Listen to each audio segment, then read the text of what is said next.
اور اس لحاظ سے پاکستان کی جو اردو صحافت ہے اس کو میں سمجھتا ہوں کہ زوال پذیر ہے، اور ایک نیا کلچر پیدا ہو گیا وہ بریکنگ نیوز کا ہے. اس کے چکر میں اس قدر فوری طور پہ خبر دے دو، وہ صحیح ہے نہیں ہے، اس میں اصل حقیقت کیا ہے وہ بعد میں پتہ لگتا نہیں جی یہ واقعہ ایسے نہیں ہوا تھا، ایسا ہوا تھا. اس بریکنگ نیوز نے بھی جو ہے نا بہت زیادہ اس کو نقصان پہنچایا ہے. پھر یہ ہے کہ صحافت میں ایک چسکے کا عنصر جو ہے وہ بھی انٹر ہو گیا ہوا ہے. ابھی حال ہی میں آپ نے دیکھا ہوگا 2 خبریں کہ میں آپ کو مثال دیتا ہوں. ایک خبر یہ ہے جو فردوس عاشق اعوان صاحب کی تھی، ان کی فوری وزارت اطلاعات سے ان کو فارغ کیا گیا. اس کے بعد انہوں نے اب اپنے آبائی شہر جا کے کچھ الزام تراش کے لیں یا اپنی پوزیشن واضح کرنے کی کوشش کی ہے کہ مجھے کیوں ایک دم نکالا گیا. اب اس کی جو بھی وجوہات ہیں اس کے اوپر ہر بندہ جو ہے وہ کچھ نہ کچھ اپنا بیان بازی کر رہا ہے. ان کا موقف یہ ہے کہ مجھے جو پرنسپل سیکرٹری ہے ان کے ساتھ میری نہیں بنی اس لیے نکالا گیا. میری رائے میں شاید یہ بات بھی ہو، لیکن میں سمجھتا ہوں ان کے علیحدگی میں ایک اور عنصر بھی شامل ہے. فردوس عاشق اعوان صاحبہ کے ساتھ یہ تھا کہ وہ حکومت کی نمائندہ تھیں، وہ باقی قوتوں کی نمائندہ نہیں تھیں. وہ حکومت کی بات کرتی تھیں، لیکن یہ جو ہے آپ کی کرونا وائرس جو آیا ہے اس کے اندر بہت زیادہ اور بھی طاقتیں جو ہیں انہوں نے ایک فعال کردار ادا کر رہی ہیں، اور وہ یہ چاہتے تھے کہ بھی ان کا موقف جو ہے یا ان کی جو خدمت ہے قوم کے سامنے وہ بھی اسی طرح اس کو شامل کیا جائے. اور وہ شاید میں نہیں کہتا کہ انہوں نے جان کے نہیں کی ہوگی، نہیں ان کی توجہ ہوگی یا کیا، تو اس وجہ سے وہ بات ان کو تبدیل کروانے والی طاقتیں جو ہے سامنے آ گئیں. اسی طرح دوسری مثال جو ہے وہ طارق جمیل صاحب کی ہے. ایک تو مجھے یہ سمجھ نہیں آتی کہ ہمارے جو ورثت اقتدار لوگ ہوتے ہیں انہیں ایک عالم کی کیوں اپنے ساتھ رکھنے کی ضرورت پیش آتی ہے. بھٹو جیسا آدمی بھی اس نے بھی مولانا کوثر نیازی کو اپنے ساتھ رکھا یا اس کا سہارا لیا. اس کے بعد ضیاء الحق صاحب آئے تو وہ تحریک خلافت کے ڈاکٹر اسرار صاحب ان کے ساتھ لگ گئے. پھر اپنے طاہر القادری صاحب ایک زمانے میں ایمان اقتدار میں آنا جانا ان کا خوب رہا. اب آج یہ عمران صاحب نئے لیڈر بن کے آئے ہیں تو انہوں نے طارق جمیل صاحب کو پکڑ لیا، اور ان کی ملاقات کے بعد ان کا بیان دینا بڑا ضروری تھا کیا، اور جس میں انہوں نے کہا کہ جی اجڑا چمن ملا ہے، جس حالت میں ہی ملا سب کو پتہ ہے، لیکن صاحب اقتدار کو خوش کرنے کے لیے انہوں نے بیان دیا، اور ساتھ اسی بیان کے اندر انہوں نے یہ بات بھی کہہ دی کہ جی میڈیا بہت جھوٹ بولتا ہے. مجھے اس سے اختلاف نہیں، انہوں نے بات صحیح کی ہے کہ میڈیا بہت زیادہ جھوٹ بولتا ہے، لیکن میڈیا آج کل برداشت نہیں کرتا اپنے خلاف کوئی بات کو، اس لیے ان کے خلاف ایک شور پڑ گیا ہوا ہے. اب وہ شور تھمنے کا نام نہیں لے رہا، ہر کوئی اس کے اندر اپنا کچھ نہ کچھ حصہ ضرور ڈالنا چاہتا ہے. مولانا نے معافی بھی مانگ لی لیکن میڈیا اس کو معاف کرنے کو تیار نہیں ہے.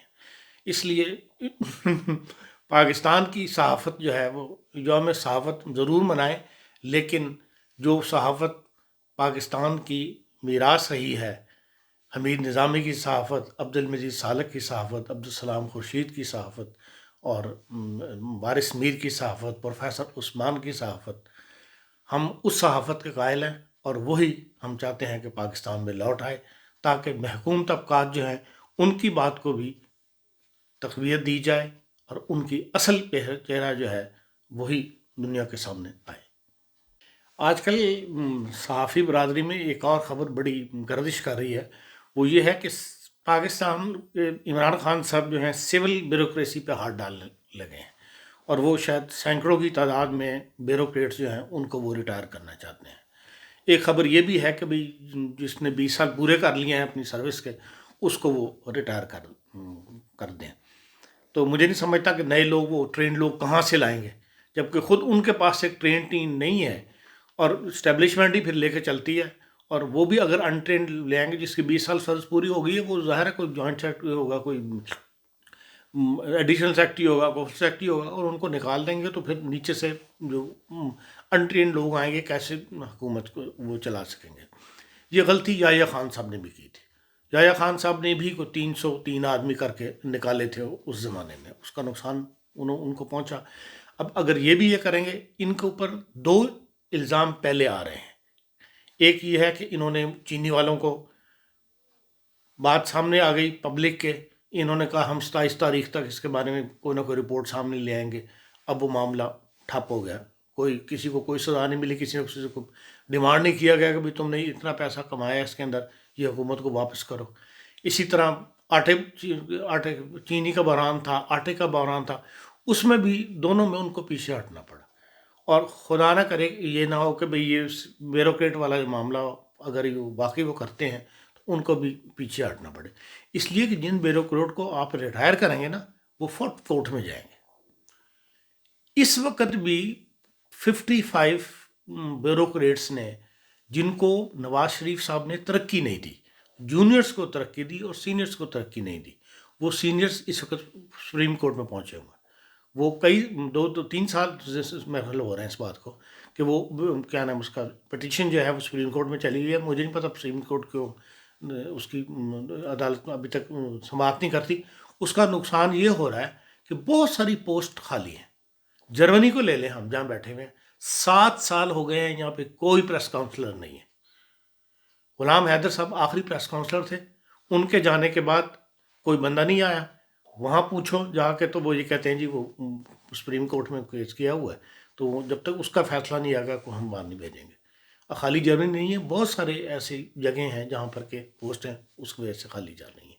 تو اس لیے وہ لوگ یقیناً کورٹ میں جائیں گے اور وہ ایک معاملہ پھر لٹک کے رہ جائے گا. اس لیے سول بیوروکریسی کے لیے، اور پھر ایک یہ ہے کہ بیوروکریسی کے اندر 20 سال کی سروس کے بعد نکالنے کا دو ہے. ایک ایسا نظام ہونا چاہیے کہ جو جہاں پکڑا جائے کہ بے ایمانی کر رہا ہے، بدعنوانی کر رہا ہے، اس کو نکال باہر کریں. باقی بیوروکریسی اپنی جو ہے، جو صحیح لوگ کام کر رہے ہیں وہ اپنی سروس پوری کریں. 25 سال ہے، 30 سال ہے، جب بھی جو 60 تک ہے وہ اس کو رہنا چاہیے میرے حساب سے. اور اس لیے عمران خان صاحب کو یہ نہ ہو کہ بھی اپنا قدم اگر وہ اٹھاتے ہیں تو ان کو واپس لینا پڑے. تو یہ ایک تیسرا قدم ہو جائے گا کہ بھائی عمران خان صاحب کی جو واپسی کی ریٹرن پالیسی ہے اس کا شکار نہ ہو جائے.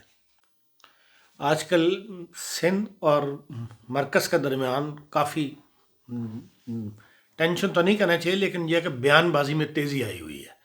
دونوں ایک دوسرے کے خلاف کافی کچھ کہہ رہے ہیں، اور لگتا ایسے ہے کہ یہ عام طور پہ سیاستدانوں میں جب بیک ٹو کیا کہتے ہیں وہ ڈپلومیسی چلتی ہے نا، بیک ڈور ڈپلومیسی، تو اس وقت پھر یہ آپس میں دنیا کو دکھانے کے لیے بیان بازی شروع کر دیتے ہیں. اس کے پیچھے جو بات محسوس کی جا رہی ہے وہ یہ ہے کہ بھئی یہ 8ویں ترمیم جو ہے اس کے اوپر انہیں کچھ سمجھوتے کی طرف بڑھ رہے ہیں. کچھ شرائط انہوں نے رکھی ہیں اپوزیشن والوں نے، اور حکومت تو ویسے ہی چاہتی ہے کہ 18ویں ترمیم میں کیا جائے. دیکھیں سندھ اور مرکز کے دوران ہمارا ہمیشہ 2 معاملات میں اختلاف رہا ہے. ایک یہ ہے پانی کی تقسیم، کہ جو سندھ ڈیمانڈ کرتا ہے وہ پانی اتنا ہوتا نہیں کہ ان کو دیا جائے. تو عام اب دیکھیں گے کوٹری بیراج تک پہنچتے پہنچتے پانی جو ہے وہ دریائے سندھ خشک ہو جاتا ہے. اب وہ اس کا وہ لیول نہیں رہتا بہاؤ کا، تو سندھ کو شکایت رہتی ہے پانی کے معاملے میں. اور دوسرا ہے جو ہے نیشنل فائنینشیل ایوارڈ، جو 8ویں ترمیم کا حصہ ہے، کہ 18ویں ترمیم کے بعد وہ صوبوں کو چلا گیا. صوبوں کا ہاتھ جسے کہہ لیں کہ ہیوی ہو گیا، اس کے اوپر ہاتھ حاوی ہو گیا. پہلے مرکز کے پاس ساری انکم آتی تھی، اب یہ ہے کہ بھئی ساری سندھ، ہر صوبے کے پاس اپنی انکم جو ہے وہ صوبوں کو زیادہ ملتی ہے 70%، اور مرکز کو باقی 30% ملتی ہے. اس لیے مرکز کے پاس ہمیشہ پیسے کی کمی رہتی ہے، جس سے سب سے زیادہ جو ہے وہ ہماری فوج متاثر ہوتی ہے. ان کے خرچے بڑے ہوتے ہیں، تو اس لیے فوج نے بھی باقاعدہ اس میں انوالومنٹ اپنی شو کی تھی کہ بھئی 18ویں ترمیم جو ہے اس سے ہمیں نقصان ہو رہا ہے. تو اب عمران خان صاحب نے کوشش کی، یا ان کی گورنمنٹ نے یہ جو کوشش کی تھی کہ 18ویں ترمیم میں کچھ اصلاحات کی جائیں. تو شروع میں تو حکومت نے، اپوزیشن نے بڑی شور ڈالا، اب بھی ڈال رہے ہیں، لیکن جو سننے میں آیا وہ یہ ہے کہ اب ان میں آپس میں سمجھوتے کی طرف بڑھ رہے ہیں. پیپلز پارٹی نے بھی اور نون لیگ نے بھی، دونوں نے یہ شرط رکھی ہے کہ بھئی آپ ہماری سزائیں معاف کر دیں، جو ہمارے خلاف مقدمات ہیں واپس لے لیں تو ہم اس معاملے میں آپ کے ساتھ تعاون کر لیں گے۔